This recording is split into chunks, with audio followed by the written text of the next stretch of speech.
जय Hind. NIA study hub में आप सभी का स्वागत है। दोस्तों, आज के क्लास के माध्यम से हम एडीईओ 2025 के लिए ग्रामीण विकास से संबंधित प्रमुख योजनाओं को कवर करेंगे। उसके पहले हम जानते हैं कि योजना क्या होती है और योजना के प्रकार क्या होते हैं। यह आपके एग्जाम में पूछा तो नहीं जाएगा, बशर्ते आपको इसके बारे में नॉलेज होनी चाहिए, इसका कॉन्सेप्ट क्लियर होना चाहिए। तो देखिए, जब सरकार लोगों के कल्याण के लिए कोई भी आर्थिक सामाजिक कार्यक्रम तैयार करती है और उसको एक व्यवस्थित तरीके से क्रियान्वित करती है, तो उसे हम सामान्य शब्दों में योजना कहते हैं। ये तो आप भली भांति रूप से परिचित होंगे। लेकिन योजना के प्रमुख प्रकार क्या होते हैं, ये भी आपको जानना चाहिए, ताकि एग्जाम में जब आपसे पूछे तो इसका कॉन्सेप्ट पहले से ही क्लियर हो। दोस्तों, योजना मुख्यतः दो प्रकार की होती है केंद्रीय क्षेत्रक योजना यानी कि सेंट्रल सेक्टर स्कीम, और दूसरी होती है केंद्रीय प्रायोजित योजना यानी कि सेंट्रल स्पॉन्सर्ड स्कीम। तो आइए इसके बारे में थोड़ा सा समझते हैं। केंद्रीय क्षेत्रक योजना यह सीधे केंद्रीय मशीनरी द्वारा क्रियान्वित होती है, मतलब प्रमुख रूप से केंद्रीय विभाग के द्वारा ही यह क्रियान्वित की जाती है। जैसे जनगणना मुख्यतः नोडल एजेंसी केंद्रीय विभाग ही होती है। इसका 100% वित्त पोषण केंद्र सरकार द्वारा होता है और यह मुख्यतः संघ सूची पर ही आधारित होती है। जैसे कि उदाहरण के तौर पर हम देखें तो प्रधानमंत्री मुद्रा योजना और नमामि गंगे योजना। ये तो आपने समझ लिया। दूसरा हम समझने की कोशिश करते हैं कि केंद्रीय प्रायोजित योजना अर्थात सेंट्रल स्पॉन्सर्ड स्कीम, इसका क्रियान्वयन राज्य सरकारों के द्वारा किया जाता है। लागत इसमें केंद्र और राज्य सरकार वहन करती है, जबकि इसमें क्या होता था, 100% केंद्र सरकार ही वहन करती है। यह मुख्यतः अनुपात में होती है कि जैसे 60% केंद्र सरकार, 40% राज्य सरकार। अन्य अनुपातों में देखें तो 90% कभी कभी किसी क्षेत्र में केंद्र सरकार वहन करती है और 10% जो है राज्य सरकार वहन करती है। यह मुख्यतः पूर्वोत्तर के राज्यों और पहाड़ी राज्यों के लिए होते हैं। केंद्र सरकार अधिक लागत वहन करती है। यह राज्य सूची और समवर्ती सूची पर आधारित होती है। ठीक है दोस्तों, तो ये इस प्रकार आपने समझ लिया कि योजना के प्रमुख प्रकार कौन कौन से होते हैं।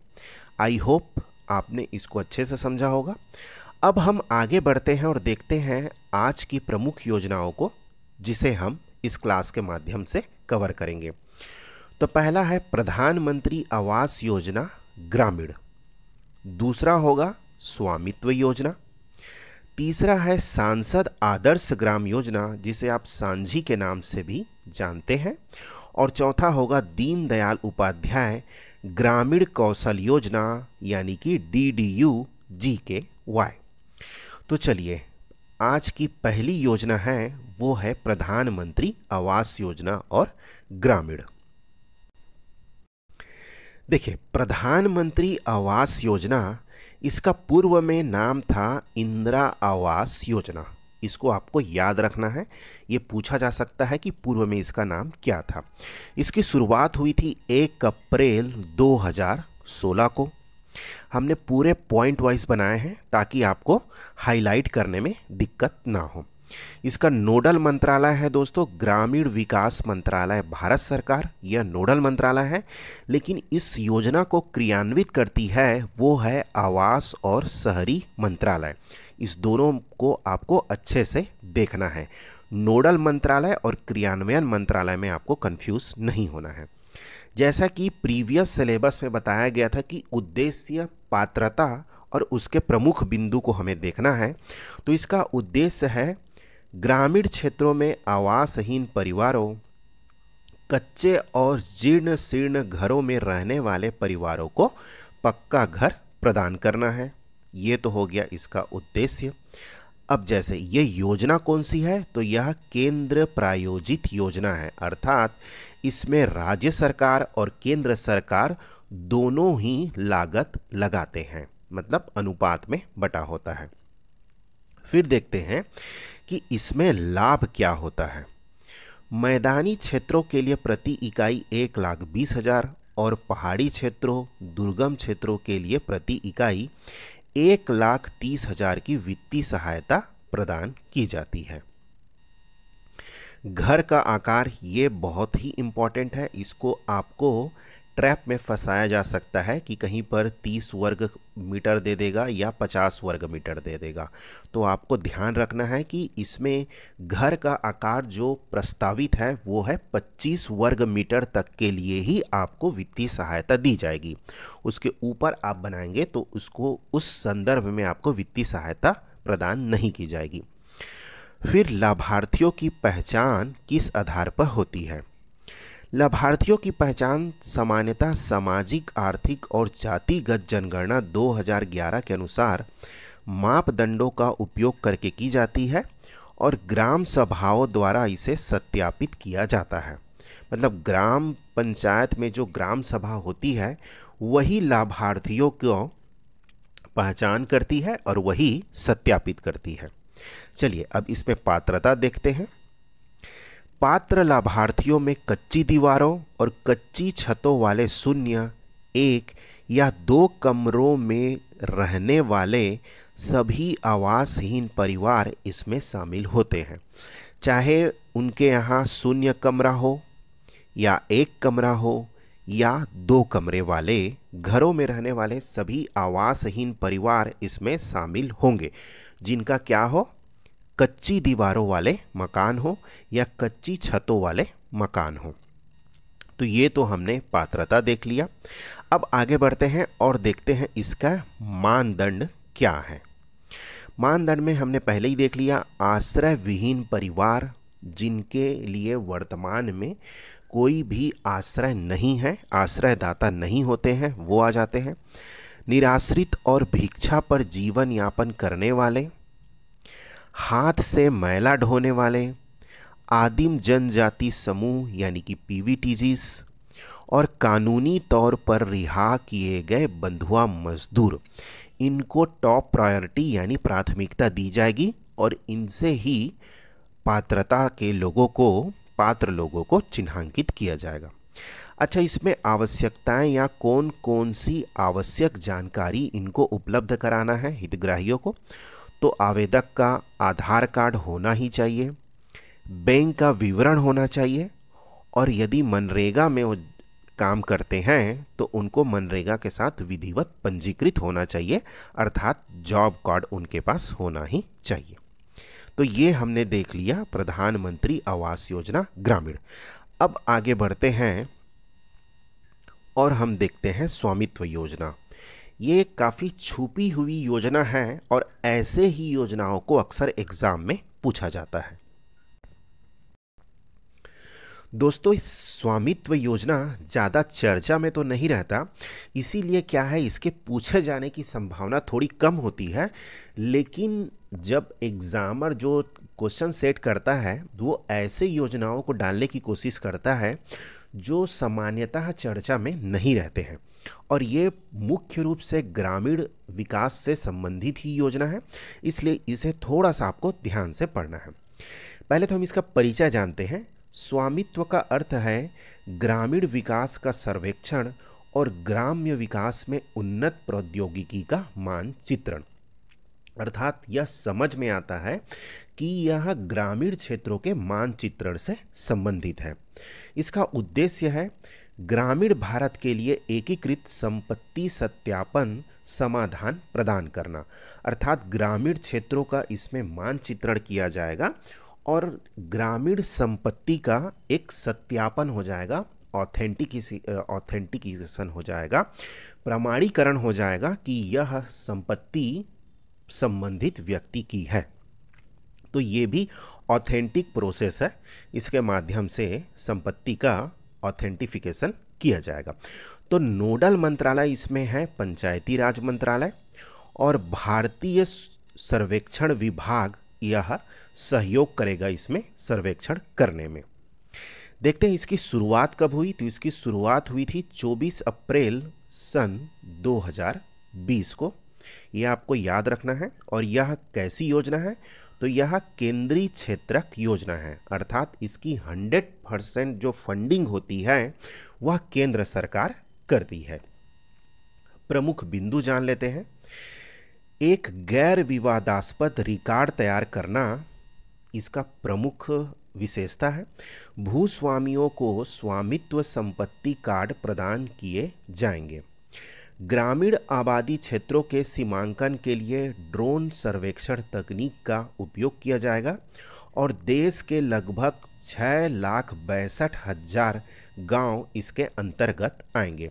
तो इस योजना को चरणबद्ध तरीके से पूर्ण किया जाएगा ताकि पूरे साथ एक साथ सभी 6.5 लाख गांवों को तो कंप्लीट नहीं किया जा सकता, तो ये चरणबद्ध तरीके से उपयोग इसका किया जाएगा।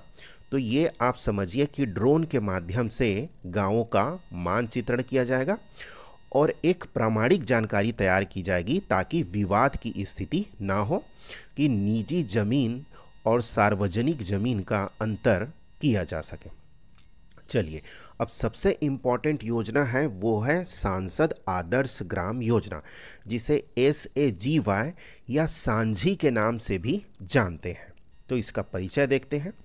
इस योजना के द्वारा वर्तमान परिप्रेक्ष्य को ध्यान में रखते हुए महात्मा गांधी के व्यापक और जैविक दृष्टिकोण को वास्तविकता में परिवर्तित करना है। देखिए, गांधी जी का मानना था कि वास्तव में जो भारत है वह ग्रामीण क्षेत्रों में ही निवास करती है और वो ग्रामीण क्षेत्रों अर्थात अंत्योदय अंत के व्यक्ति का विकास करने को प्रमुख रूप से जोर देते थे। और जिसका आप एग्जाम्पल देख सकते हैं संविधान में राज्य के निधि निदेशक तत्वों में, है ना। आर्टिकल नंबर कौन सा है आपको बताना है। तो यह योजना कौन सी है? ये भी केंद्रीय क्षेत्रक योजना है। उद्देश्य जानते हैं। ऐसी प्रक्रियाओं को शुरू करना जिससे चिन्हित ग्राम पंचायतों का समग्र विकास हो सके, जनसंख्या के सभी वर्गों के जीवन स्तर और जीवन की गुणवत्ता में सुधार लाना। तो ये देखते हैं एक समग्र रूप से विकसित करने वाली योजना है ताकि किसी भी ग्राम पंचायत का समग्र रूप से विकास हो सके। नोडल मंत्रालय है दोस्तों ग्रामीण विकास मंत्रालय और इसकी शुरुआत हुई थी 11 अक्टूबर सन 2014 को। जो योजना 2014 में हुई है, शुरुआत हुई है, उसको आपको विशेष रूप से देखना है, क्योंकि अक्सर क्या करती है, जो भी एजेंसी जब क्वेश्चन सेट करती है ना, तो वो ये देखती है कि किसी योजना को 10 साल पूरे हुए हैं, 20 साल पूरे हुए हैं, 25 साल पूरे हुए हैं, इस क्रम से देखती है। मान लीजिए किसी योजना के 50 साल पूरे हुए हैं ना, तो उसको पूछने के चांसेस बढ़ जाते हैं। तो देखिए इसने 10 साल कंप्लीट कर लिए, तो इसके पूछने के चांसेस काफ़ी बढ़ते हैं। तो ये ट्रिक हर एग्ज़ाम के लिए फॉलो होता है, इसे आपको हमेशा माइंड में रखना है। वित्त पोषण इसका कैसे होता है? तो MP लेड्स यानी कि संसद सदस्य स्थानीय क्षेत्र विकास योजना, जिसे हम आम रूप से क्या बोलते हैं, सांसद निधि। तो इस सांसद निधि का उपयोग प्रत्येक सांसद ग्राम के विकास के लिए करेंगे और इसी को कहा जाता है MP लेड्स। ठीक है, अब प्रमुख बिंदु को हम देखते हैं। प्रत्येक सांसद प्रति वर्ष एक ग्राम पंचायत का चयन करेंगे और उसके समग्र विकास के लिए काम करेंगे, अर्थात 5 साल में 5 गांव का विकास। लोकसभा का सांसद जो होगा अपने निर्वाचन क्षेत्र के गांव का चयन करेंगे। आपके क्षेत्र के सांसद जो हैं वो अपने निर्वाचन क्षेत्र से किसी भी एक गांव का चयन करेंगे और उसको विकसित करने की कोशिश करेंगे। देखिए ये तो हो गया जो प्रत्यक्ष निर्वाचित होते हैं। राज्यसभा के सांसद के लिए क्या है? तो वो जिस राज्य से सांसद चुने गए हैं वहाँ के किसी भी जिले से गांव चुन सकते हैं। इसको आपको ट्रैप में फंसा सकते हैं। इसको ध्यान से देखिएगा। एक तो हो गया लोकसभा के सांसद जो प्रत्यक्ष निर्वाचित होते हैं, अप्रत्यक्ष निर्वाचित होते हैं राज्यसभा के सांसद। राज्यसभा में मनोनीत सांसद भी तो होते हैं, तो वो किस गांव को चुनेंगे? वो एक किसी भी गांव को चुन सकते हैं। ठीक है, मतलब भारत के किसी भी गांव को वो चुन सकते हैं, ये उनके लिए स्वतंत्रता है। अच्छा, इसमें एक नोट करने वाली बात यह भी आती है कि शहरी सांसद किसको चुनेंगे। मान लीजिए कोई दिल्ली का सांसद हो, मान लीजिए कोई चंडीगढ़ का सांसद हो, जहाँ पर क्या है कि पूरे क्षेत्र शहरी क्षेत्र ही होते हैं, तो वे अपने निर्वाचन क्षेत्र के पास के गांव को चुनेंगे। तो इस नोट्स को थोड़ा ध्यान से पढ़िएगा, और चारों प्रकार के सांसद किस किस क्षेत्र को चुनेंगे वो भी आपको देखना है। एक प्रमुख बात ये भी आती है कि सांसद अपने गांव को नहीं चुन सकते और न ही अपने पति या पत्नी के गांव को चुन सकते हैं। तो मान लीजिए कि कोई पत्नी अगर सांसद है तो न तो अपने गांव को चुनेगी और न ही अपने पति के गांव को चुनेगी, और ये पति के लिए भी लागू होता है।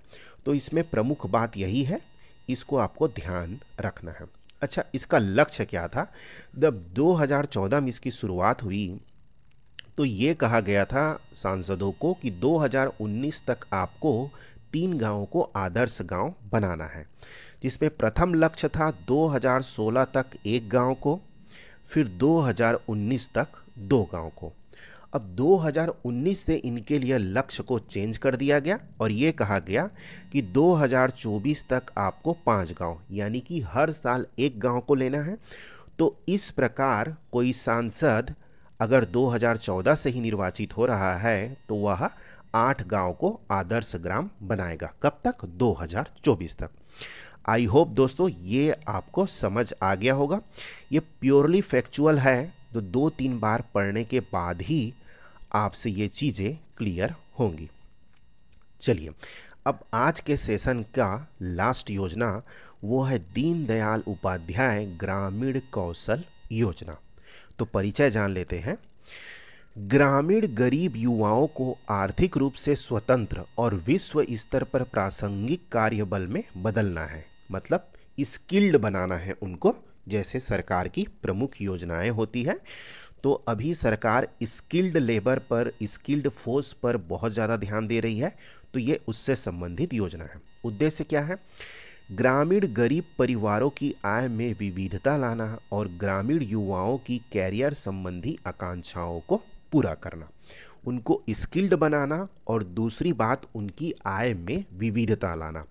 प्रायः यह देखा जाता है कि ग्रामीण क्षेत्र में युवा या तो कृषि से संबंधित क्षेत्रों में जुड़ जाते हैं या अपनी पैतृक व्यवसायों में ही शामिल हो जाते हैं। तो सरकार ये चाहती है कि उनकी आय में विविधता लाया जाए। तो चलिए अब देखते हैं इसकी शुरुआत कब हुई। इसकी शुरुआत हुई थी अंत्योदय दिवस पर, 2014 में इसकी घोषणा की गई थी। अब यहाँ पर एक प्रमुख पॉइंट आता है दोस्तों कि ये अंत्योदय दिवस किस दिन मनाया जाता है। तो इसे आपको ध्यान रखना है, 25 सितंबर को अंत्योदय दिवस मनाया जाता है। अंत्योदय का मतलब है कि अंतिम छोर के व्यक्ति को विकसित करना या उदय करना, यानी अंत से उदय, अंतिम पंक्ति के व्यक्ति का विकास करना, यह कहलाता है अंत्योदय।